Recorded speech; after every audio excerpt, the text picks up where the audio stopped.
Shalom Next Gen, welcome to Next Gen Online Service. Happy Sunday. Yuk kita siapkan hari kita untuk memuji dan menyembah Tuhan kita. This is all I want, that the love I have for you doesn't fade along with you. Can you help with that? The reason that I ask, I've seen far too many friends walk away and not come back. I want more than that. I won't wash away like branches in rain. I'd rather be kindling in the light. Set me on fire like I've never known. I wanna love you more as life goes on. So all of my days I'll place my first love first again. This is all I pray, over everything I ask, that my friends one day come back. Can you help with that? God, I know you can, 'cause the fire won't mean a thing if it ends right here with me. You want more than that, oh Lord. The river runs fast, but you wait at the banks and pull us like driftwood from the wild. Set me on fire like I've never known. I wanna love you more as life goes on. So all of my days I'll place my first love first again. Once I was drifting, but you called me home. So I'll give my life for the ones still lost, and I'll see my friends reclaim their first love first again. Whoa,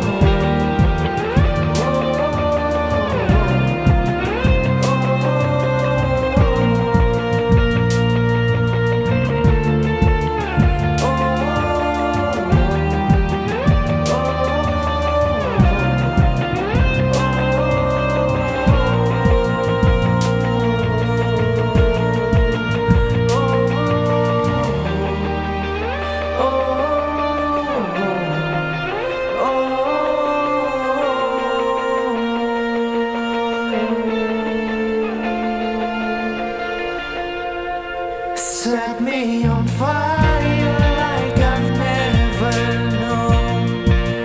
I wanna love you more as life goes on. So all of my days I'll place my first love first again. Once I was drifting, but you called me home. So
loved, I am free, I am saved.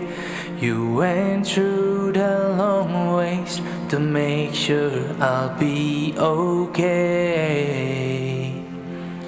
And I know you always would go down from heaven to earth to the grave. With you I am loved, I am free, I am saved. You went through the long ways to make sure I'll be okay. Your love is there. I am no longer afraid of anything, 'cause your love comforts me. You ransom me, oh Lord. Your love is there. I am no longer afraid of anything, 'cause your love comforts me. You ransom me, oh Lord. Your love is there for me.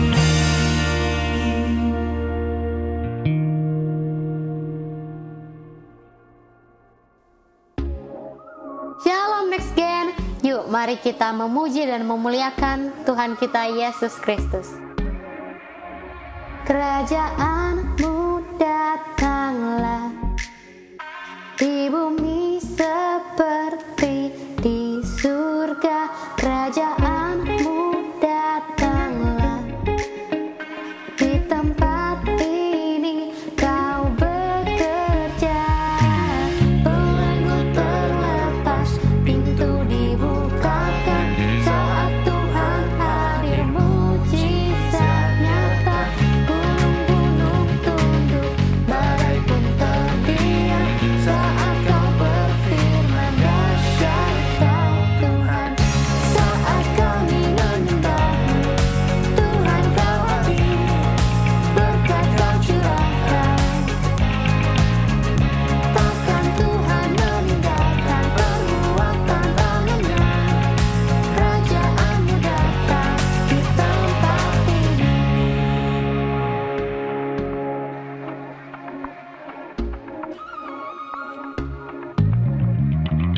Kerajaanmu datanglah di bumi seperti di surga. Kerajaanmu datanglah di tempat ini kau bekerja. Belenggu terlepas, pintu dibukakan saat Tuhan hadir, mujizat nyata. Gunung-gunung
Tuhan Yesus, terima kasih buat hari ini. Terima kasih kalau Engkau udah hadir di tengah-tengah ibadah kami, walaupun kami harus beribadah masih dari rumah. Tuhan, kami percaya hadirat-Mu nggak terbatas oleh ruang dan waktu, dan kami percaya dalam setiap season dalam kehidupan kami, Engkau selalu bekerja, Engkau selalu setia, Engkau nggak pernah meninggalkan kami. Sebentar kami mau memberikan persembahan, kami juga mau mendengarkan firman-Mu, biar Engkau sendiri yang berbicara kepada kami, supaya kami bisa bertumbuh dan menjadi semakin serupa dengan Engkau, Tuhan. Terima kasih Bapa, hanya di dalam nama-Mu kami berdoa dan bersyukur. Haleluya, amin. Teman-teman, sekarang kita akan memberikan persembahan. Persembahan dapat diberikan melalui scan ke QR Code ataupun transfer ke nomor rekening yang tertera di layar. Sebelum kita memberikan persembahan, mari kita deklarasikan persembahan kita pada hitungan yang ketiga. 1, 2, 3. Pada saat kami membawa persembahan, kami percaya pintu sorga terbuka dan berkat Tuhan dicurahkan. Setiap anak muda diberkati di kampus, marketplace, dan komunitas di mana kami berada. Kami memperoleh hikmat, kecerdasan, perkenanan untuk menjadi anak muda yang kreatif dan mampu menyelesaikan permasalahan yang ada. Pelindungan Tuhan atas hidup kami, keluarga kami, komunitas kami, dan pekerjaan kami sempurna. Menemukan pasangan yang tepat dan terbaik dari Tuhan. Di tengah-tengah dunia kami menjadi generasi yang relevan, yang mampu memberikan pengaruh tanpa kompromi terhadap nilai-nilai yang kami percayai. Dalam nama Yesus, haleluya. Hello Next Gen, happy Sunday, selamat hari Minggu semuanya. Selamat datang lagi di ibadah Next Gen Service dari GBI WTC. Senang sekali kita semua bisa berkumpul di sini walaupun ya kita tahu masih virtual. Tapi kita bersyukur masih bisa ibadah. Dan thank you juga kepada semua teman-teman yang udah pelayanan di sini. Ya mungkin teman-teman nggak ngeliat, tapi di sini ada tim multimedia, ada tim sound yang sudah bantu setup semuanya, ada tim ibadah yang prepare semuanya. Thank you so much buat teman-teman pelayanan. Dan pastinya teman-teman PW yang tadi udah rekaman juga. Thank you guys udah mau melayani. Nah sekarang kita mau masuk nih, lanjut lagi ke series kita berikutnya, yaitu Vibes. Jadi kita masih akan membahas satu tema tentang emosi gitu ya, perasaan kita, feelings, oke? Gimana by the way kabarnya seminggu ini? Yang gue dengar ada beberapa yang lagi UTS di minggu-minggu ini. Nah buat teman-teman yang lagi UTS, mungkin ini sedikit bisa relatable karena kita akan membahas sesuatu yang menarik nih hari ini. Oke, sebelum mulai kita berdoa terlebih dahulu ya. Tuhan, terima kasih telah mengumpulkan kami di sini. Terima kasih atas kesempatan kami masih bisa beribadah. Walaupun secara online, tapi kami percaya kuasa-Mu tetap bekerja. Kami berdoa biar selama firman ini Engkau, Roh Kudus-Mu yang berbicara kepada setiap kami. Biar firman ini dapat memberkati, mengubah kehidupan kami, sehingga kami menjadi semakin serupa dengan Yesus. Dalam nama Yesus kami sudah berdoa dan mengucap syukur. Yang percaya sama-sama katakan, amin. Oke. Ini gue mau mulai dengan sebuah cerita, oke? Jadi ini cerita waktu gue sekolah. Ada satu, waktu SMA lah terutama. Ada satu mata pelajaran yang sangat menakutkan ketika sudah mau ujian, oke? Nama mata pelajarannya adalah biologi, oke? Biologi. Teman-teman juga beberapa pasti mempelajari. Mungkin kalau yang ngambil IPS, kayak sekarang masih ada pembagian IPA-IPS. Mungkin teman-teman yang ngambil IPS sudah tidak bertemu lagi dengan biologi. Tapi waktu dulu zaman SMA, gue mengambil IPA dan biologi ini berat gitu. Kenapa? Karena ribet. Belajar tentang sel, tentang virus, tentang ekosistem, ribet.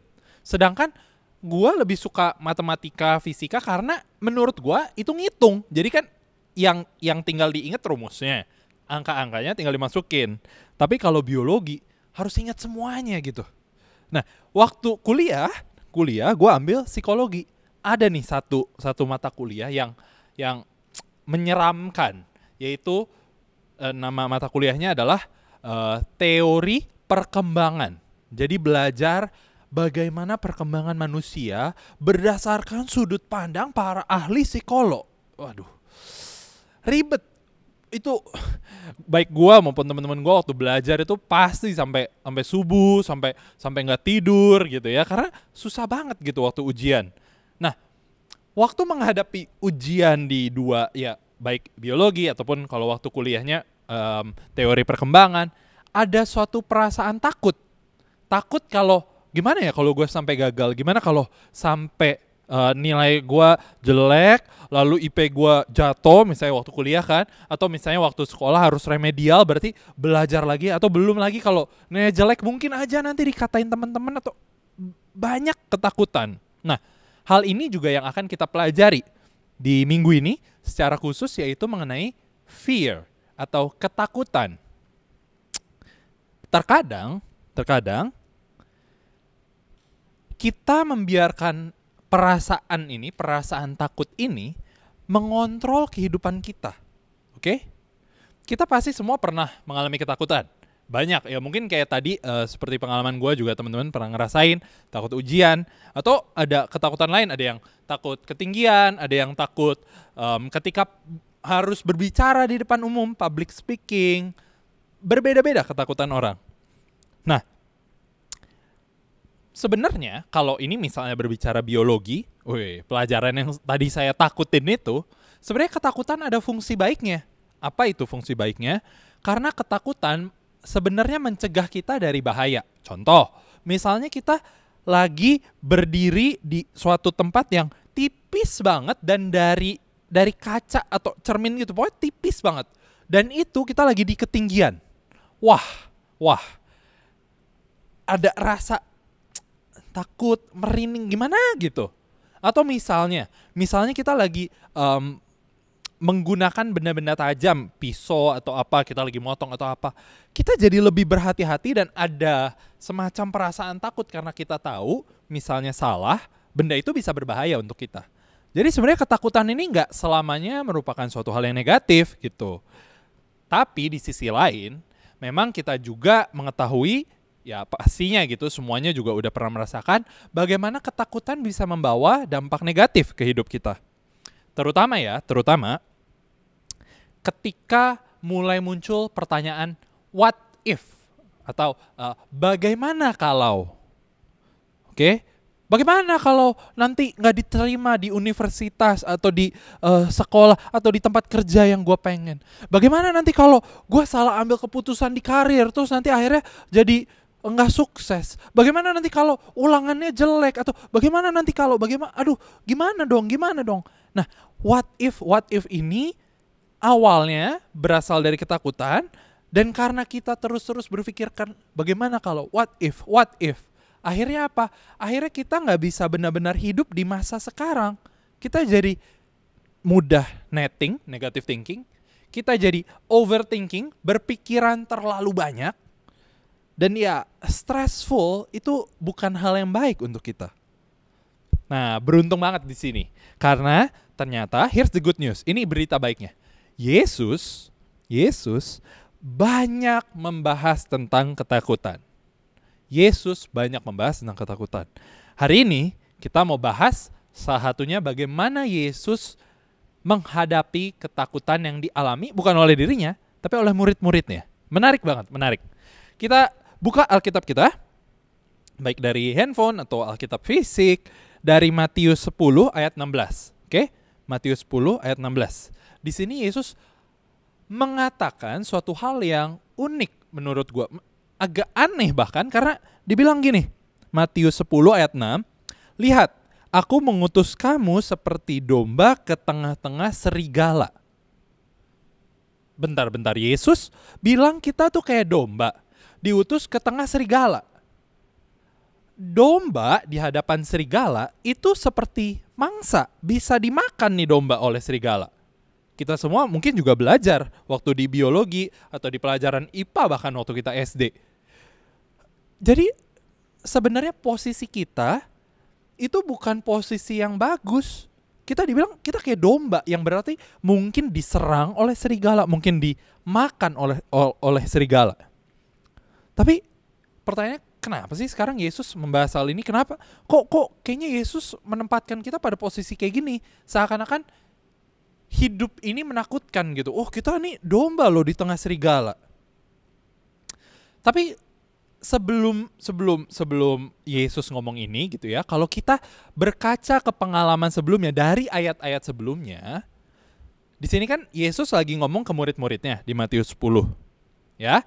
Yesus lagi ngomong ke murid-muridnya, sebelumnya sebelumnya di Matius 8 ada cerita lain nih yang bisa dibilang melatar belakangi Yesus bisa ngomong hal seperti ini.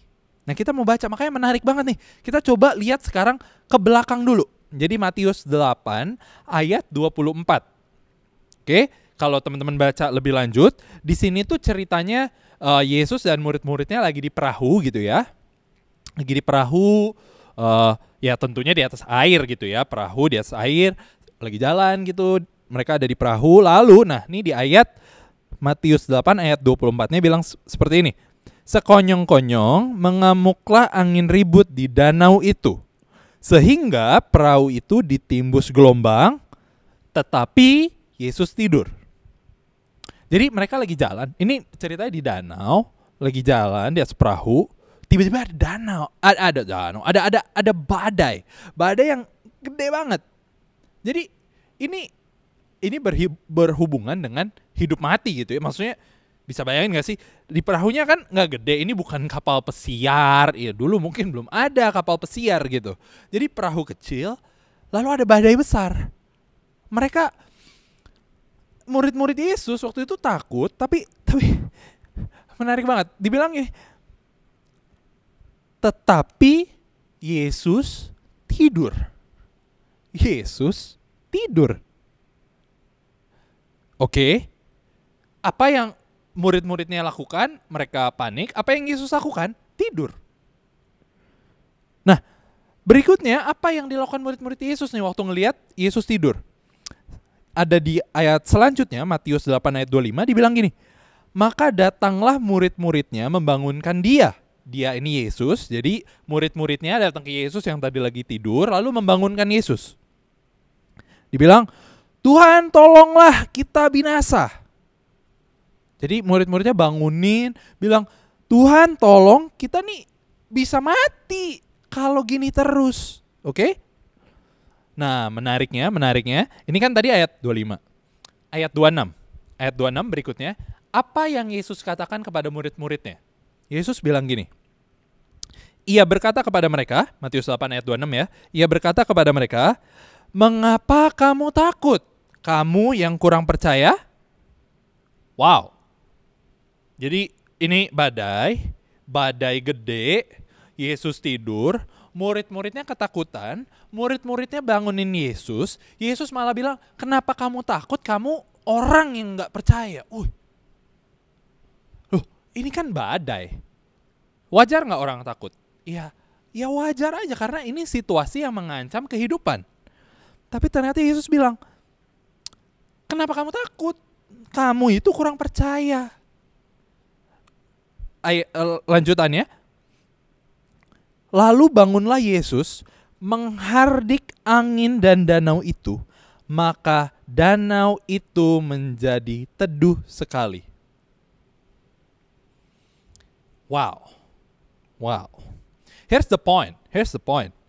No matter how scary the circumstances, seberapa menakutkannya hal-hal yang ada di sekitar kita, hal-hal yang terjadi dalam hidup kita, no matter how scary the circumstances, Jesus, someone, ya, yang berarti someone ini maksudnya adalah Tuhan, we have a God who is bigger and more capable than whatever we are facing. Wow. Gak peduli badainya sebesar apapun, Yesus tetap tenang. Jadi bisa dilihat kan badainya besar. Mereka bisa jadi mati pada saat itu. Tapi Yesus di sini tidur. Berarti Yesus tenang. Pertanyaannya gini deh. Kenapa Yesus bisa tenang? Kalau Yesus merasa terancam, apakah ia bisa tenang? Kalau Yesus, badai ini bisa membuat, destroy his life, menghancurkan hidupnya. Badai ini, apakah Yesus akan takut? Ya mungkin aja. Tapi di sini Yesus tetap tenang. Menandakan apa sih? Menandakan bahwa Yesus tahu bahwa badai, bahwa apapun yang terjadi di kehidupannya, ada seseorang yang lebih besar dari badai itu. Ada Tuhan yang menjaga hidup kita, yang menjaga hidupnya Yesus dan murid-muridnya di dalam perahu tersebut. Lalu setelah Yesus menenangkan badainya, ayat berikutnya Matius 8 ayat 27, dan heranlah orang-orang itu, ini maksudnya orang-orang itu muridnya, dan heranlah, jadi murid-murid Yesus gitu heran, katanya, orang apakah dia ini sehingga angin dan danau pun taat kepadanya. Jadi ini bottom line, a point yang bisa kita ambil dari cerita ini. There is someone bigger and more capable than whatever we are facing right now. Oke? Coba deh pikirin. Waktu kita menghadapi masalah, misalnya tadi ujian gitu ya, UTS atau skripsi. Beberapa teman-teman di sini mungkin ada yang lagi skripsi untuk nanti sidang di bulan Mei, Juni. Nah, coba deh. Misalnya kita punya perasaan takut, kalau Yesus ada di posisi itu, apakah Yesus juga akan takut? Atau Yesus bisa tenang karena Yesus tahu ada Tuhan, ada Bapa di sorga yang menjaga hidupnya, yang lebih berkuasa dari setiap ujian yang lagi kita hadapin, setiap skripsi yang lagi kita hadapin, atau masalah apapun yang lagi kita hadapin. Mungkin ada masalah di keluarga, masalah di keuangan, masalah apapun itu. Gimana kalau kita punya perspektif bahwa Tuhan lebih besar dari masalah kita? Apakah kita akan jadi setakut itu? Mungkin enggak. Karena kita benar-benar punya keyakinan bagaimana Tuhan lebih besar daripada apapun yang kita hadapi. Oke, kita mau balik sekarang. Kita balik ke Matius 10. Tadi kan kita mulai dari Matius 10. Terus kita ke Matius 8 dulu nih. Nah, sekarang kita mau balik lagi. Balik lagi ke Matius 10, sekarang di ayat 28, oke? Matius 10 ayat 28, dikatakan seperti ini, dan janganlah kamu takut kepada mereka yang dapat membunuh tubuh, tetapi yang tidak berkuasa membunuh jiwa. Takutlah terutama kepada dianya di sini huruf besar, berarti Tuhan. Takutlah terutama kepada Dia yang berkuasa membinasakan baik jiwa maupun tubuh di dalam neraka. Jadi kesannya di sini ini Yesus yang lagi ngomong. Jadi Yesus tuh kesannya bilang gini nih. Gini loh, kalau kamu takut, takutlah kepada hal yang benar, jangan takut kepada hal yang salah. Oke. Jadi gini. Ditaruh di tengah serigala, ini kan tadi lanjutan dari ayat sebelumnya yang bahas tentang kita seperti domba ditaruh di tengah serigala. Jadi ternyata ditaruh di tengah serigala walaupun kita domba mungkin menyeramkan. Tapi ingat, gimana Yesus menghadapi badai? Kalau Yesus saja bisa memerintahkan badai untuk diam, oke? Berarti misalnya kita sebagai domba di tengah serigala, Yesus pun punya kuasa buat melindungi kita. Buat membuat bagaimana serigala itu tidak menjadi ancaman buat kita. Wow, that's amazing. Itu luar biasa. Tuhan lebih besar daripada badai itu. Tuhan lebih besar daripada serigala itu yang ada di sekitar kita.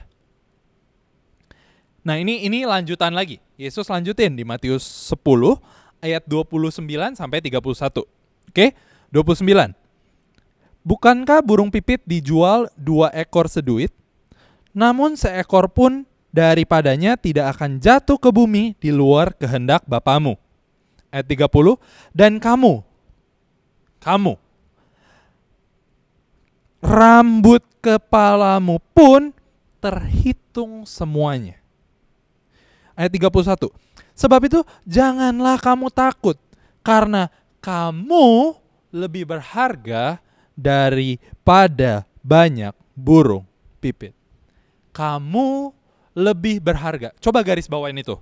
Buat yang pakai Alkitab fisik bisa di garis bawain. Buat yang pakai Alkitab elektronik gitu ya, di aplikasinya bisa di bookmark, ditandain gitu.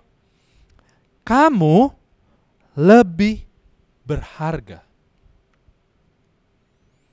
Ini Yesus sedang coba kasih tahu kita?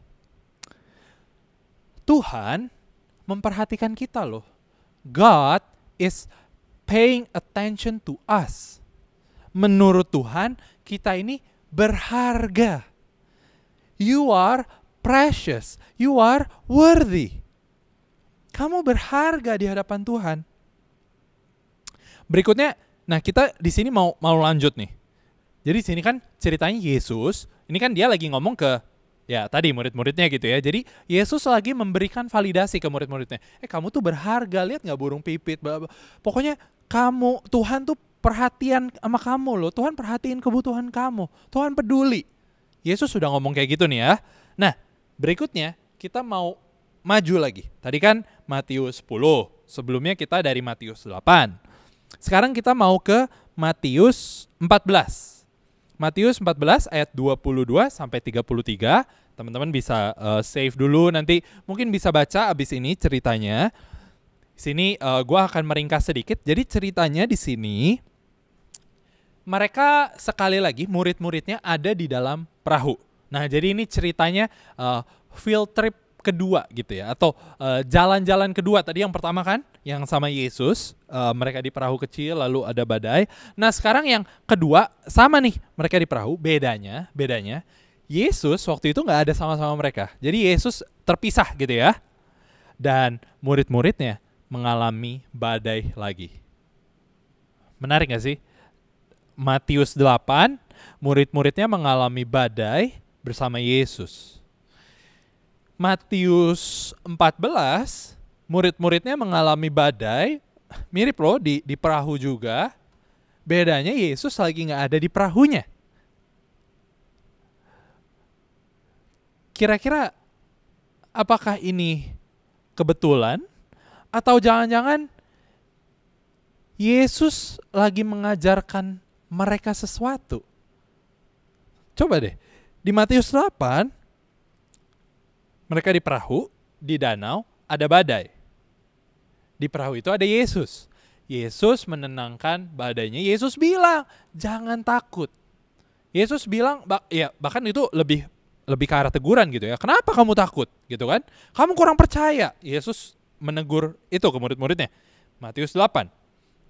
Matius 14, murid-muridnya di perahu, ada badai. Bedanya lagi nggak ada Yesus.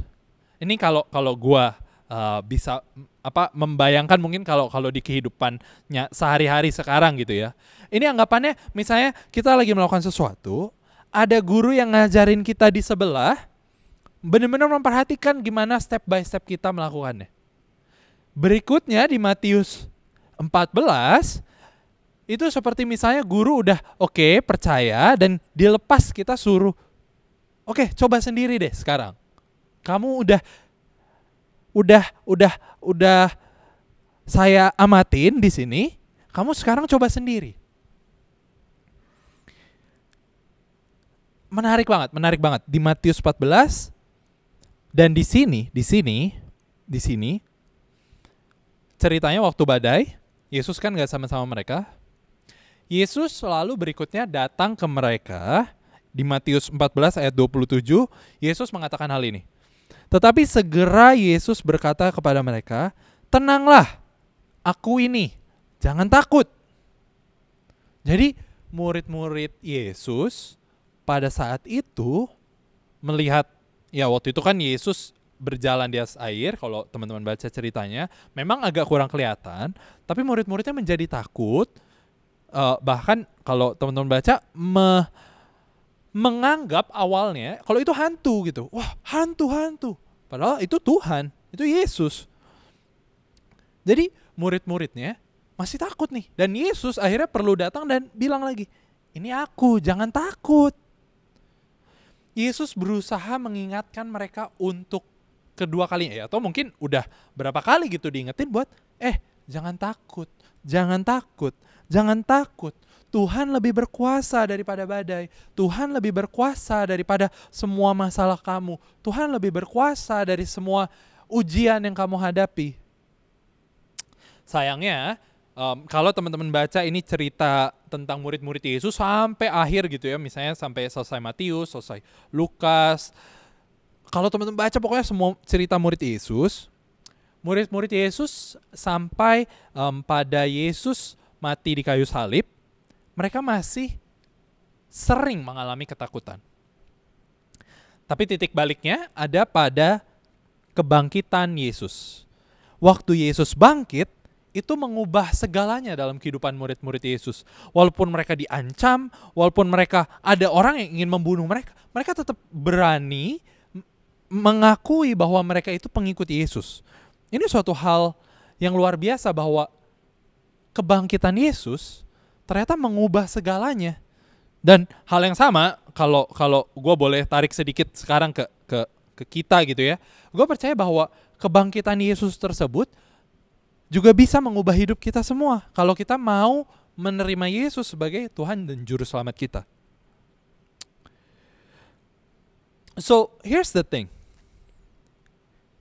Setelah tadi ya, setelah kebangkitan Yesus, after the resurrection, the disciples can handle their fear not because there was nothing to be afraid of. Oke, murid-murid Yesus bisa mengatasi ketakutan bukan karena tidak ada hal yang perlu ditakuti, but because they knew that God is bigger than their biggest fear. Tapi murid-murid Yesus tahu bahwa Tuhan lebih besar daripada ketakutan terbesar mereka. This is amazing. I'll repeat once again. Gua akan ulang sekali lagi karena ini bagus banget.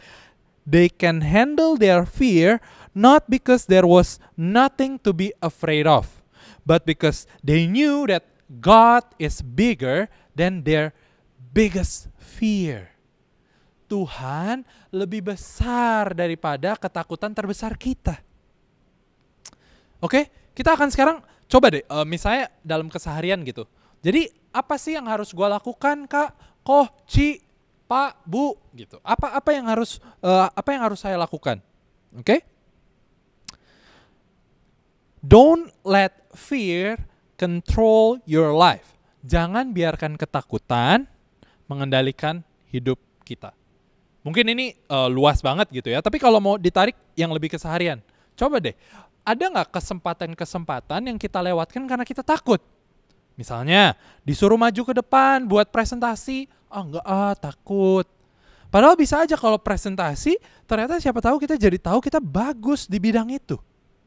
Atau misalnya kesempatan apa lagi, mungkin banyak teman-teman di sini bisa refleksi. Nah, untuk itu makanya biar bisa refleksi di sini ada 3 hal yang mungkin kita bisa lakukan. Yang pertama, tulis hal-hal apa sih yang buat kita takut. Sekali lagi, orang-orang punya ketakutan yang beda. Ada yang mungkin takut ujian.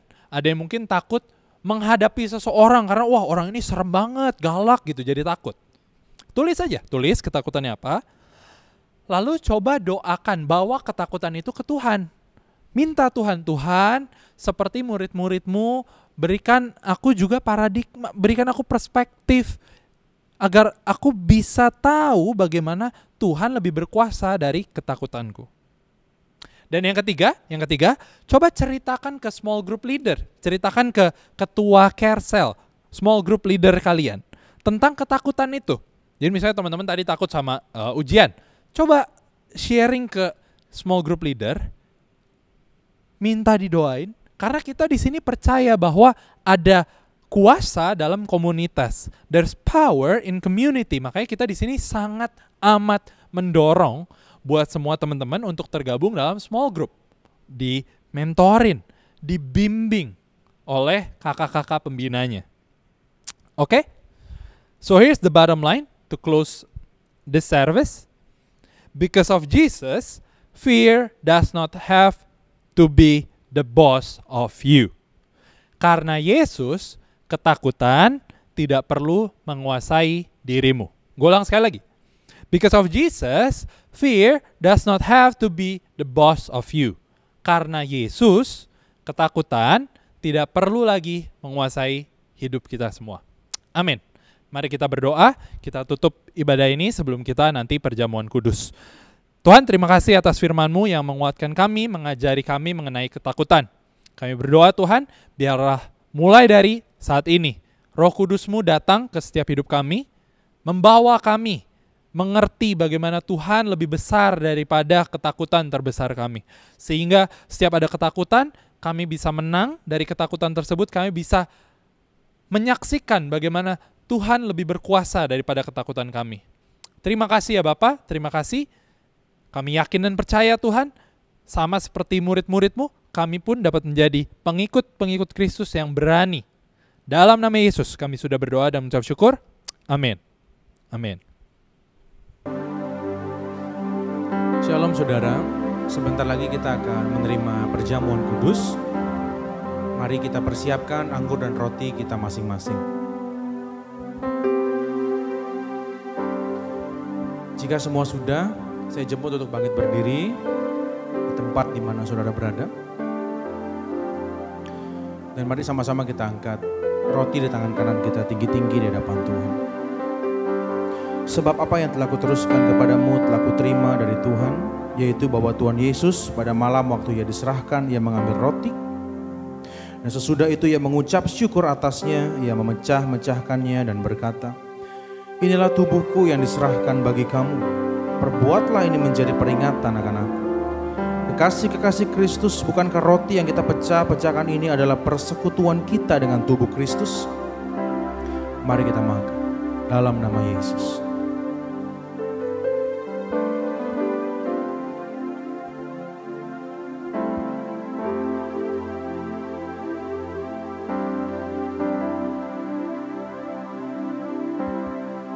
Mari kita angkat cawan di tangan kanan kita. Demikian juga ia mengambil cawan sesudah makan, lalu berkata, "Cawan ini adalah perjanjian baru yang dimeteraikan oleh darahku. Perbuatlah ini setiap kali kamu meminumnya menjadi peringatan akan aku. Bukankah cawan pengucapan syukur yang atasnya kita ucapkan syukur ini adalah lambang persekutuan kita dengan darah Kristus?" Mari kita minum dalam nama Yesus.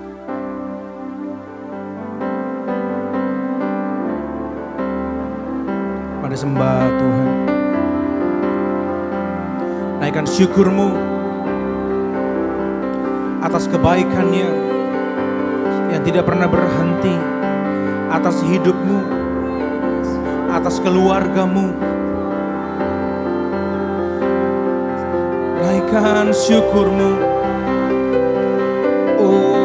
Syambaraku diamburulo bonaya sianda de diambaraka diarala barala barala barala barala naya sianda de diambarala naya reke diamburulo bonaya siambaraki di diambaraya naya se diarala naya sianda dan de kiaralamu. Ajaib Tuhan, perkasa. Kami mengucap syukur Tuhan untuk kebaikan-Mu dalam hidup kami. Terima kasih Tuhan. Minggu demi minggu Tuhan pelihara kami. Bulan demi bulan Tuhan pelihara kami. Meskipun kami beribadah dari tempat kami masing-masing, tapi kami tahu Tuhan gak pernah meninggalkan kami. Hamba-Mu berdoa Tuhan dari tempat ini biarlah berkat-Mu mengalir Tuhan atas setiap anak-anak muda Tuhan yang mendengar firman-Mu. Tuhan yang menolong keluarga mereka. Tuhan yang tolong orang tua mereka yang sedang menghadapi kesulitan. Tuhan biarlah momen ini menjadi momen di mana kami semua, keluarga kami mengalami perjumpaan dengan Tuhan. Apa yang belum pernah kami alami sebelumnya akan kami alami saat-saat ini Tuhan. Tuhan pulihkan pekerjaan orang tua kami. Tuhan pulihkan bisnis usaha orang tua kami. Biarlah Tuhan setiap kami yang sekolah, setiap kami yang kuliah bisa tetap terus Tuhan. Tidak ada yang putus sekolah, tidak ada yang putus kuliah Tuhan di tempat kami Tuhan. Kami percaya Tuhan, tidak pernah kurang panjang tangan-Mu atas keluarga kami. Terima kasih Bapa, terima kasih. Kami juga memberkati gereja kami, terima kasih Tuhan.